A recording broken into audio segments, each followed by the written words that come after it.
Christ is risen. He is risen indeed. It's Murmuration morning.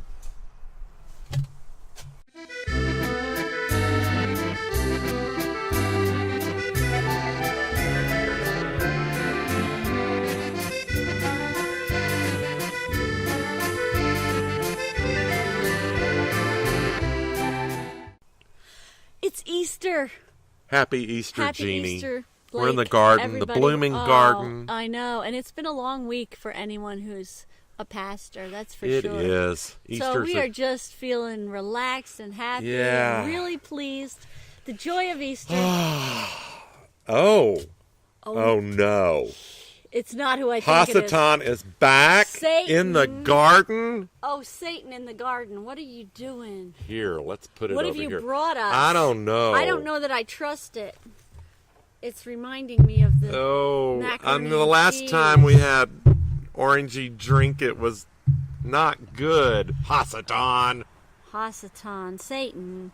Well, I don't know. Let's give it a try. Give it a try. I wonder what it is. Oh.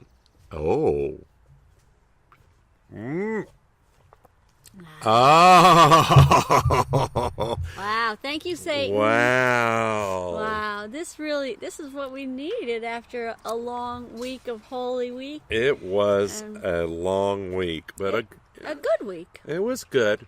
Holy Week is always hard physically because there's so many services, and emotionally because it takes you back to that story. And for me, it's like hearing it the first time every time. And I really especially felt that this year.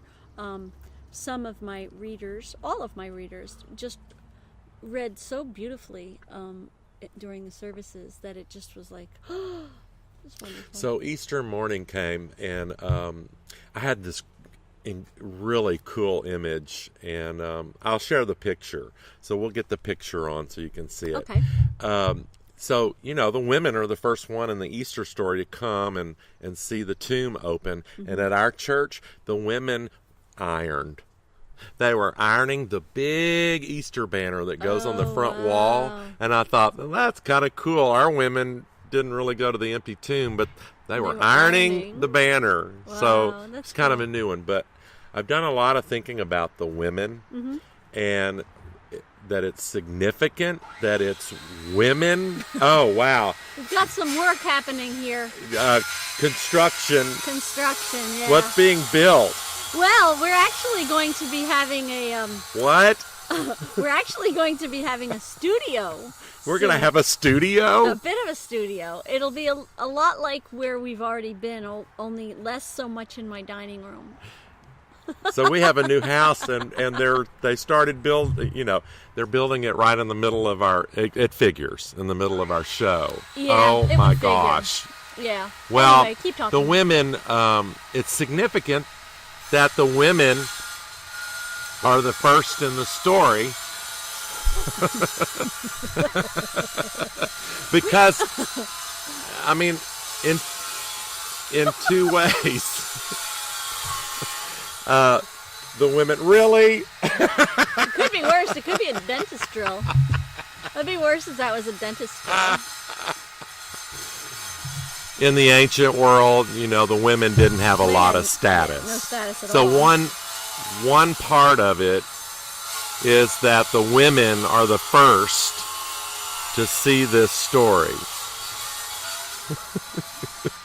And the second part of it is that men wrote the story down. Men were the ones that wrote the story. And do you see what they did? They were honest. Yeah, wow.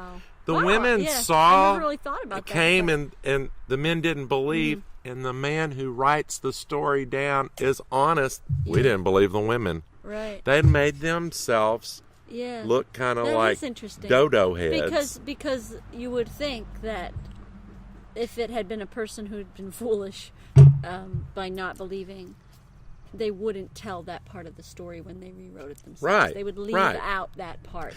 The part that made them look like dodo heads. Yeah. They would just say the women saw it. And we we immediately came and saw it too. But they wrote the truth. So for me, that gives credibility to the story. almost that for me is as important as people trying to go, let's find the stone, let's look at this, let's prove it scientifically.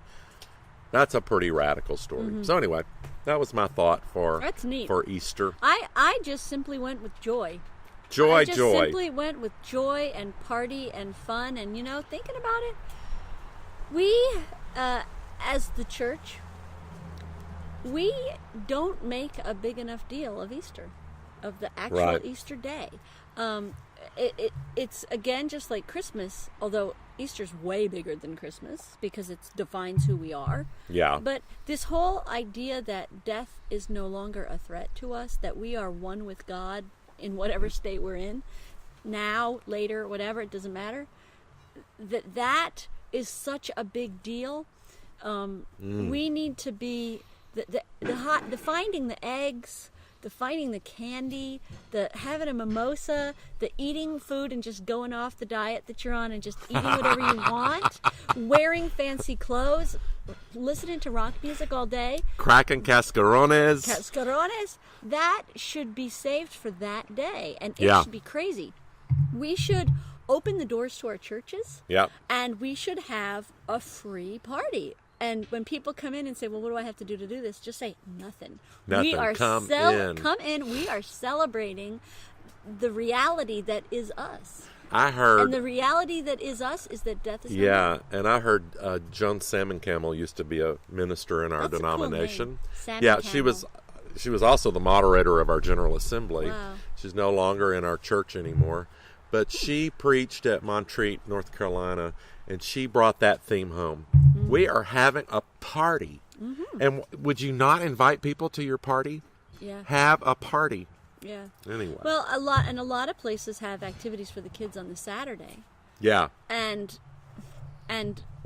Sunday's just a church service, or people go to brunch or whatever, where that church should be decked out. There should be bouncy castles. There's chocolate fountains, I hear.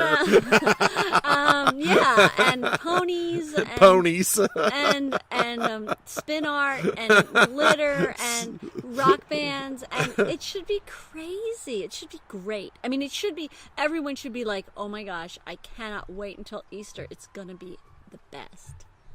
Joy. Easter joy. That's what I want next year. Cool. Yeah, Hey. We talked about Midrash last Monday. We did, and we got a lot of responses to Midrash too. We had quite a few people say that they liked that episode. So write some. As you're studying and as you're reading, what sticks out to you, you need to write it and send it to us. we're gonna keep plugging away at Midrash because that's a really cool topic. And Midrash Monday. Midrash. Oh boy, our accents are something. But I got a really cool Midrash. You do. It's in the form of a sonnet. Oh. Would you like to hear it? I would. We got this sent in. A sonnet for Palm Sunday from the Mama Donkey. And it reads this. The donkey. Okay, so the donkey's going to tell us the story. Okay. The Palm Sunday story. I had no plans for what to do that day. The sun was up. The birds were singing, so I figured first we'd lounge and eat some hay. But 2 men came and told us we should go with them to help them bring their friend in style into the city. So we up and went. We had no plans but eat and play a while. They really gave no choice. They were intent on having us convey this guy to town. They blanketed our backs with colored cloak. The roadside crowd, with cheers, laid their robes down and waving branches loud, "Save us!" spoke, or rather shouted. It was deafening. I think he must be strong, or some new king. That's a pretty cool outcome from Midrash Monday. And we had one other comment from James, who sent in the comment that hearing about Midrash reminded him about the white space in a picture that the midrash was like the space between the words, you Yeah. said, or the space Yeah. between the Right. letters. And he said, well, that reminds me of the white space in a picture, too. So looking for meaning in the absence of meaning that's Right. put in. So that was Right. pretty cool.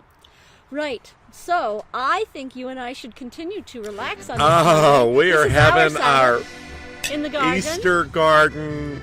Post-Easter, post-Holy Week relaxation. Woo! So have a wonderful, wonderful day, friends. As always, follow us, like us on Facebook, and send us your notes on Twitter and your pictures on Instagram. And please forward this to your friends so that they can see it too. We hope you have a wonderful day, and Wonderful remember day. you're loved And happy Easter. happy Hooray! Easter.